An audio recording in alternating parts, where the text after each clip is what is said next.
Saudi കിരീടാവകാശിയും Pak പ്രധാനമന്ത്രിയും ജിദ്ദയിൽ കൂടിക്കാഴ്ച നടത്തി. പാകിസ്ഥാന്റെ മധ്യസ്ഥതയിൽ നടക്കുന്ന അമേരിക്ക ഇറാൻ ചർച്ചകളുടെ വിവരങ്ങൾ മുഹമ്മദ് ബിൻ സൽമാനെ പാകിസ്ഥാൻ പ്രധാനമന്ത്രി ഷഹബാസ് ഷെരീഫ് ധരിപ്പിച്ചു. ജലീൽ കണ്ണമംഗലമുണ്ട് വിവരങ്ങളുമായി. ജലീൽ, എന്താണ് ഈ കൂടിക്കാഴ്ചയുടെ കൂടുതൽ വിശദാംശങ്ങൾ? അമൃത, സംഘർഷത്തിന്റെ പശ്ചാത്തലത്തിൽ വളരെ നിർണായകമായ ഒരു കൂടിക്കാഴ്ചയാണ് കഴിഞ്ഞ രാത്രിയിൽ നടന്നത്. സൗദി കിരീടാവകാശിയും പ്രധാനമന്ത്രിയുമായ മുഹമ്മദ് ബിൻ സൽമാൻ രാജകുമാരനും പാകിസ്ഥാൻ പ്രധാനമന്ത്രി ഷഹബാസ് ഷെരീഫും ജിദ്ദയിലെ അൽസലാം കൊട്ടാരത്തിൽ വെച്ചാണ് കൂടിക്കാഴ്ച നടത്തിയത്. അമേരിക്കയും ഇറാനും തമ്മിൽ പാകിസ്ഥാന്റെ മധ്യസ്ഥതയിൽ നടക്കുന്ന നിർണായക ചർച്ചകളാണ് കൂടിക്കാഴ്ചയുടെ പ്രധാന അജണ്ടയായത്. മേഖലയിൽ സമാധാനം പുനഃസ്ഥാപിക്കാനുള്ള നയതന്ത്ര നീക്കങ്ങൾക്ക് സൗദി കിരീടാവകാശി പൂർണ്ണ പിന്തുണ പ്രഖ്യാപിച്ചു. ഈ അമേരിക്ക ഇറാൻ ചർച്ചകളുടെ പുരോഗതിയെക്കുറിച്ച് ഷഹബാസ് ഷെരീഫ് കിരീടാവകാശിയെ ധരിപ്പിച്ചു. പാകിസ്ഥാൻ സർക്കാർ നടത്തുന്ന ഇത്തരം സമാധാന ശ്രമങ്ങളെയും പാക് സൈനിക മേധാവി ജനറൽ അസീം മുനീറിന്റെ പങ്കിനെയും മുഹമ്മദ് ബിൻ സൽമാൻ രാജകുമാരൻ പ്രത്യേകം അഭിനന്ദിച്ചു. ഈ അമേരിക്ക ഇറാൻ ഒന്നാം റൗണ്ട് ചർച്ചകളുടെ പുരോഗതിയും ആ ചർച്ചയിൽ നേരിട്ട വെല്ലുവിളികളും പാക് പ്രധാനമന്ത്രി സൗദി കിരീടാവകാശിയുമായി പങ്കുവച്ചു. അടുത്ത ഘട്ട ചർച്ച എങ്ങനെ മുന്നോട്ട് കൊണ്ടുപോകണമെന്ന വിഷയമാണ് പ്രധാനമായും ഇരുവരും ചർച്ച നടത്തിയത്. ഗൾഫ് രാജ്യങ്ങളുടെ കൂടി നിർദ്ദേശങ്ങളും അഭിപ്രായങ്ങളും പരിഗണിച്ച് ചർച്ച മുന്നോട്ട് കൊണ്ടുപോകുക എന്നതാണ് ഈ കൂടിക്കാഴ്ചയുടെ പ്രധാന ലക്ഷ്യം. പാക് സൈനിക മേധാവി അസീം മുനീർ ഇതേ സമയം ഇറാനിൽ സന്ദർശനം നടത്തുന്നു.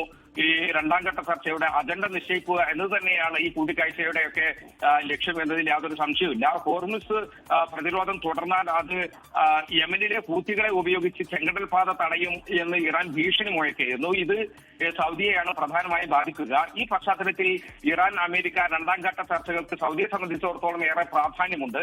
ഇതെല്ലാം പാക് പ്രധാനമന്ത്രിയുമായുള്ള കൂടിക്കാഴ്ചയിൽ ചർച്ചയായിട്ടുണ്ടാകും എന്നാണ് പ്രതീക്ഷിക്കുന്നത്. മറ്റൊരു കാര്യം, സൗദിയും പാകിസ്ഥാനും തമ്മിലുള്ള പ്രതിരോധ കരാറിന്റെ പുരോഗതിയും പാക് പ്രധാനമന്ത്രിയും സൗദി കിരീടാവകാശിയും ചർച്ച ചെയ്തു എന്നതാണ്. സൗദിക്ക് നേരെയുള്ള ആക്രമണങ്ങളെ പാകിസ്ഥാന് നേരെയുള്ള ആക്രമണമായി കണക്കാക്കി ഒരുമിച്ച് നേരിടും എന്നതുൾപ്പെടെയുള്ള പ്രധാനപ്പെട്ട പല വ്യവസ്ഥകളും ഈ കരാറിൽ പറയുന്നുണ്ട്. ഇതിന്റെ ഭാഗമായി പാക് വ്യോമസേനയുടെ വലിയൊരു സംഘവും അത്യാധുനിക യുദ്ധവിമാനങ്ങളും ഒക്കെ സൗദിയിൽ എത്തിയിട്ടുണ്ട്. സംയുക്ത സൈനിക അഭ്യാസത്തിന്റെ ഭാഗമായാണ് ഇത് എന്നാണ് വിശദീകരണം.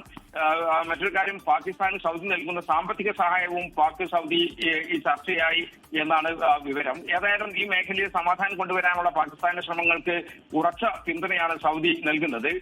സൗദി പ്രതിരോധ മന്ത്രി പ്രിൻസ് ഖാലിദ് ബിൻ സൽമാൻ, വിദേശകാര്യമന്ത്രി prince Faisal bin Farhan, Pak ഉപപ്രധാനമന്ത്രിയും വിദേശകാര്യമന്ത്രിയുമായ മുഹമ്മദ് ഇഷാഖ്ദാർ തുടങ്ങിയവരൊക്കെ ചർച്ചയിൽ പങ്കെടുത്തു. കൂടിക്കാഴ്ചയ്ക്ക് ശേഷം ഷഹബാസ് ഷെരീഫ് ജിദ്ദയിൽ നിന്ന് മടങ്ങുകയും ചെയ്തു. തുർക്കി, ഖത്തർ തുടങ്ങിയ രാജ്യങ്ങളും പാക് പ്രധാനമന്ത്രി സന്ദർശിക്കുന്നുണ്ട് എന്നാണ് വിവരം.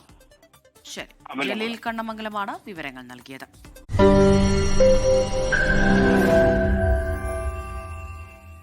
ലോകത്തെവിടെയായാലും ഏത് സമയത്തും 24 വാർത്തകളും ഓഗ്മെന്റഡ് റിയാലിറ്റി പാക്കേജുകളും എക്സ്പ്ലെയിനറുകളും വിശദമായി കാണാൻ ഞങ്ങളുടെ യൂട്യൂബ് ചാനൽ നിങ്ങൾക്ക് സബ്സ്ക്രൈബ് ചെയ്യാം.